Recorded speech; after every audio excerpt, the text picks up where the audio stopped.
안녕하세요. 오늘은 독일의 미술 작가 게르하르트 리히터의 세계로 여러분을 안내하려고 합니다. 그의 작품 세계는 사실주의로부터 출발하여 추상표현주의, 미니멀리즘, 팝아트 등 다양한 현대 미술 흐름의 영향을 받았으며 이미지의 진실성과 우연성, 추상성을 넘나들면서 사진과 회화의 관계에 대한 통찰을 보여줍니다. 리히터는 자신의 작업을 통해 현실과 상상의 경계를 모호하게 만들고 이를 통해 관람자가 작품과 현실 사이를 질문하도록 유도합니다. 그럼 지금부터 게르하르트 리히트의 삶과 예술적 여정 그리고 그의 다양한 작품들을 살펴보도록 하겠습니다. 게르하르트 리히터는 1932년 독일 드레스덴에서 나치 집권기에 태어났습니다. 아버지는 드레스덴의 중등학교에서 교사로 일했고 어머니는 피아노 연주하기를 즐기는 서점의 직원이었습니다. 1930년대 후반에 리히터의 아버지는 독일군에 징집되어 연합군에게 포로로 잡혀 독일이 패배할 때까지 전쟁 포로로 구금되기도 했습니다. 1942년 리히터가 10세가 되었을 때 그는 히틀러 청년단인 핀펜에 가입해야 하기도 했습니다. 이렇듯 제2차 세계대전이라는 물리적 환경은 리히터에게 많은 영향을 끼쳤습니다. 그의 가족은 전쟁의 결과로 아버지가 직업을 잃는 등 경제적 어려움을 겪어야 했고 어머니의 형제 중 몇몇은 전쟁터에서 사망했으며 정신 건강 문제를 앓고 있던 이모는 병원에서 사망하게 됩니다. 예술과 문화에 대한 리히터의 관심은 전쟁 이후 구체화되기 시작했습니다. 그는 어머니로부터 크리스마스 선물로 간단한 판형 카메라를 받았고 카메라 상점 주인인 베르너는 어린 리히터에게 사진 현상 방법을 가르쳐 주었습니다. 이 기술은 그의 경력 전반에 걸쳐 활용된 것으로 보입니다. 15세쯤이 되었을 때부터 리히터는 정기적으로 그림을 그리기 시작했습니다. 그는 1940년대에 직업을 찾기 위해 견습생으로 그림을 그리기 시작했고 이후 시립극장에서 보조 세트 화가로 일하다가 이후 드레스덴 미술 아카데미에서 회화를 공부하기로 결정했습니다. 아카데미에서는 엄격한 교육을 받았습니다. 이 시기에 동독 공산 정권은 모든 예술가들에게 사실주의적인 스타일을 강요했고 이 정책은 사실상 예술을 정치적 선전에 봉사하도록 하기 위한 것이었습니다. 1951년부터 리히터는 드레스덴의 쿤스트 아카데미에서 공부하여 국영기업에 의뢰하여 벽화와 정치 현수막을 그렸습니다. 동독 정부는 미국 팝아트와 플럭서스의 전시를 금지했습니다. 이러한 상황들은 리히터의 예술적 실험을 크게 제한시켰고 풍경 등 자연을 소재로 한 그림만을 그리도록 지시받았습니다. 리히터는 1957년 마리안 유핑거와 결혼했고 부부는 1966년 딸 베티를 낳았습니다. 1959년 카셀에서 열린 도큐멘타 방문길에서 리히터는 현대 예술가 잭슨 폴록과 루시오 폰타나의 작품을 발견했습니다. 폴록이 캔버스를 가로질러 색을 거침없이 튀기는 것은 리히터에게 커다란 영향을 끼쳤다고 합니다. 리히터는 내 사고방식 전체에 뭔가 문제가 있다는 것을 깨달았으며 완전히 다르고 완전히 새로운 내용의 표현으로 자신의 예술적 이념을 성찰하기 시작했습니다. 이때 리히터와 그의 부인은 동독을 떠나 서독으로 거처를 옮기기로 결정했습니다. 리히터는 서독으로 이주한 뒤 다시 미술 공부를 시작했습니다. 이 시기는 강렬한 예술적 실험의 시기였습니다. 나는 내가 할 수 있는 모든 것을 시도했다라고 언급한 바 있습니다. 예술 제작에 대한 그의 접근 방식을 제고하는 과정에서 그는 1950년대와 1960년대의 그의 초기 그림들 중 많은 것들을 없애버리기도 했습니다. 1960년대 뒤셀도르프 아카데미는 미술계의 중심이었고 요셉 보이스와 플럭서스 운동 등 혁신적 예술 활동이 번창했습니다. 리히터는 이 환경에서 중요한 동료들과 친구들을 만나게 되었습니다. 시그마 폴케, 콜라드 피셔, 블링키 팔레르모와 함께 작업하며 현대 예술에 대한 열정을 공유하게 되었습니다. 이들은 전시회와 행사를 조직하여 팝 아트와 현실주의를 탐구했고 플럭서스 운동에 영향을 받았습니다. 이러한 경험은 리히터와 그의 동료들의 예술적 발전에 중요한 역할을 하였습니다.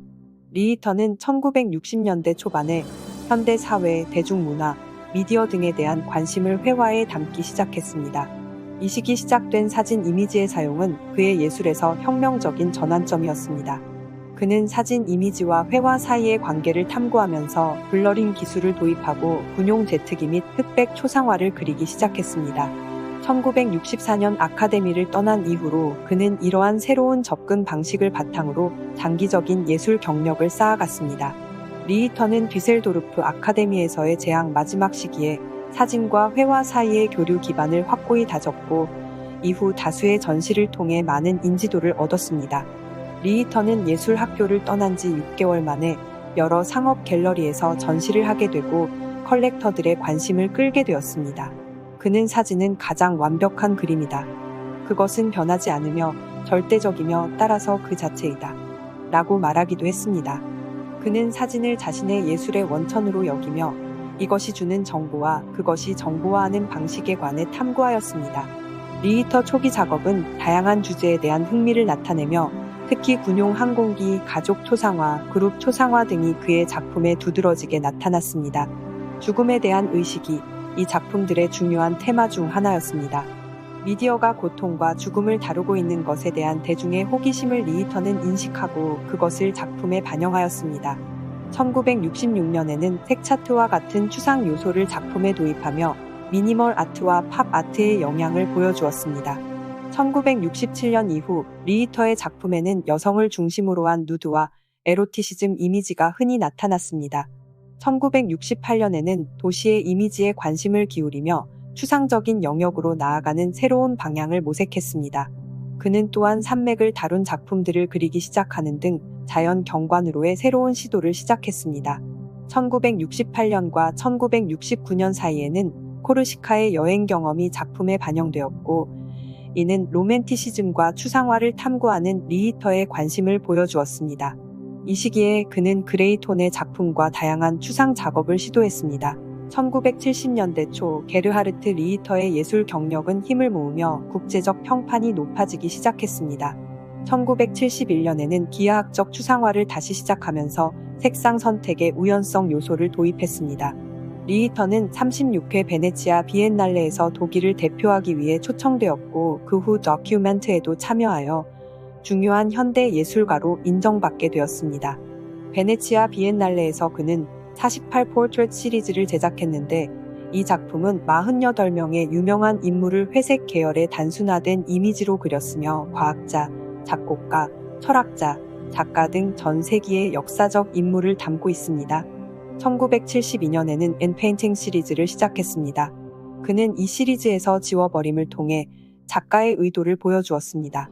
1970년대는 리히터의 개인적인 삶에서 어려운 시기였고 그의 작품에도 그 어려움이 반영되었습니다. 결혼 생활은 악화되고 작품은 우울함을 나타냈습니다. 1977년은 리히터에게 전환점이 되었습니다. 그는 유리판에 회색으로 칠한 조각 작품인 유리판과 이중 유리판을 만들었습니다.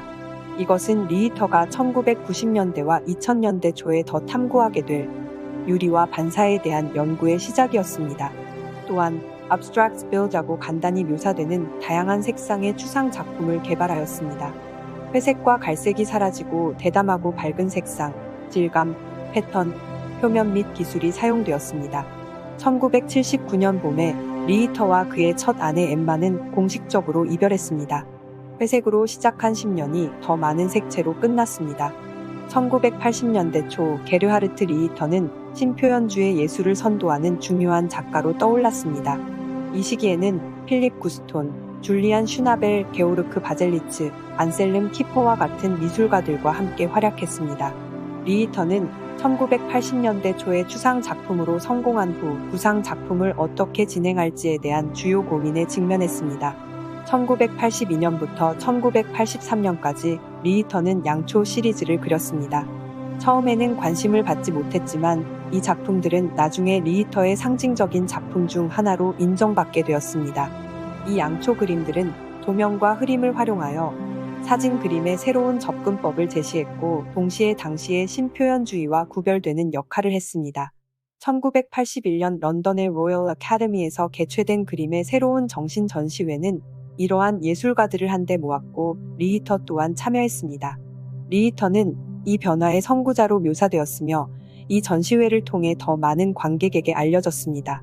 그는 개인적으로는 첫 번째 아내와 이혼하고 아티스트 이사 겐즈켄과 가까운 관계를 맺었으며 1982년 재혼하고 함께 스튜디오를 옮겼습니다.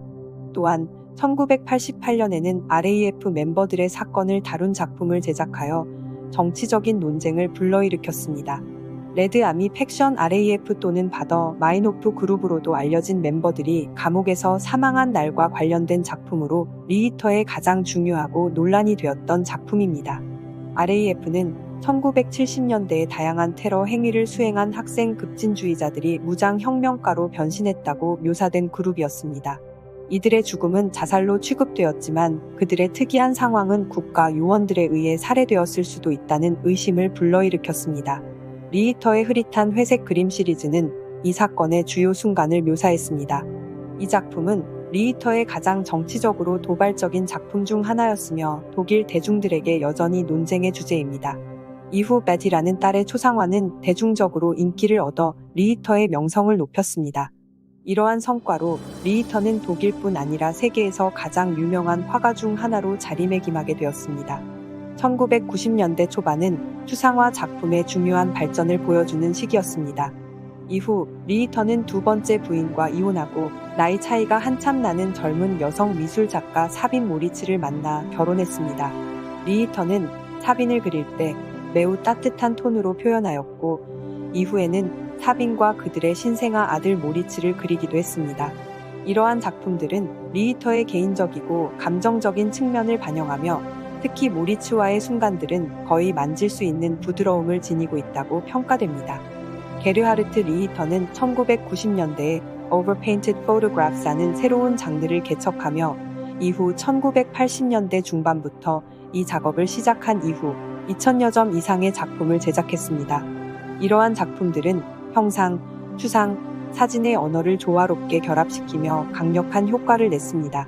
또한 리히터는 독일 정부로부터 중요한 의뢰를 받아 베를린의 라이히스타그 건물 현관을 위한 작품을 제작했습니다. 이 작품은 독일 국기를 형상화한 큰 유리 패널 6개로 구성되어 거의 20m에 달했으며 리히터의 국가적 예술가로서의 지위를 확립하는 계기가 되었습니다. 2001년에는 8개의 회색 패널로 이루어진 Eight Gray를 제작하면서 유리를 활용한 실험을 이어갔으며 회화에서 조각적인 영역으로 나아가는 실험을 보여주었습니다. 2002년에는 뉴욕의 모마에서 리히터의 작품 190점을 포함한 큰 회고전이 열렸으며 이는 그를 세계적인 예술가 중 하나로 자리매김하게 하는 계기가 되었습니다. 리히터는 2005년에 September라는 작품을 제작했습니다. 이 작품은 2001년 9월 11일 뉴욕 월드 트레이드 센터 공격을 묘사한 것으로 사건의 중요성을 관객에게 전달하기 위해 사건의 핵심 부분을 오히려 지웠습니다. 2006년에는 Cage라는 추상회화 시리즈를 만들었습니다. 이 작품은 미국의 전위예술 음악가 존 케이지로부터 영감을 받아 만들었습니다. 이 시리즈는 테이트 모던 런던에서 영구 전시되었습니다. 게르하르트 리히터는 2007년에 쾰른 대성당을 위한 큰 스테인드 글라스 제작을 했습니다. 이 작품은 두 번째 세계대전 중 파괴된 창을 대체하기 위한 것이었으며 2002년에 초대받아 5년 동안 이 프로젝트에 헌신했습니다. 리히터는 2008년부터 천일 야화에서 영감을 받아 작품을 제작하기 시작했으며 중동에 대한 관심을 나타냈습니다. 이 작업들은 리히터의 실험적인 접근 방식을 보여주며 2011년에는 디지털 기술을 활용한 스트립 시리즈도 제작되었습니다. 현재 91세를 맞이한 리히터는 살아있는 전설로 불리며 독일 경제지 캐피탈이 1969년부터 매년 11월마다 발표하는 쿤스트 콤파스 100대 작가 명단에서 2003년 이후 20년 연속으로 1위를 차지하고 있습니다. 게르하르트 리히터는 이미지와 회화의 힘, 특히 사진과의 복잡한 관계에 대해 평생 매료되었습니다. 그는 신문이나 가족 앨범에서 이미지를 빌려 캔버스에 투사하는 기술을 사용해 현실을 상상으로 변환시키고 탐구했습니다. 종종 주제를 흐리게 하고 우연한 효과를 받아들임으로써 진실이 번역 과정에서 사라져버릴 수 있다는 사실을 보여주었습니다. 또한 추상 표현을 다룬 회화 작품에서는 개인적 감정이나 자전적 흔적 없이 자연에서 발견되는 것처럼 아름다운 다층적, 무작위적 색채의 층을 표현했습니다. 리히터의 블러링 기법은 이미지를 흐릿하게 만들어 현실과 추상 사이의 경계를 모호하게 하는 방식으로서 그의 작품은 감정과 사고를 자극하는 동시에 관람객으로 하여금 이미지와 현실의 관계에 대해 다시 생각하게 만듭니다. 리히터의 예술은 오늘날에도 현대 미술의 가장 중요한 경향으로 일컬어지며 그의 기법과 주제는 여전히 많은 예술가들과 비평가들로부터 참조되고 언급됩니다.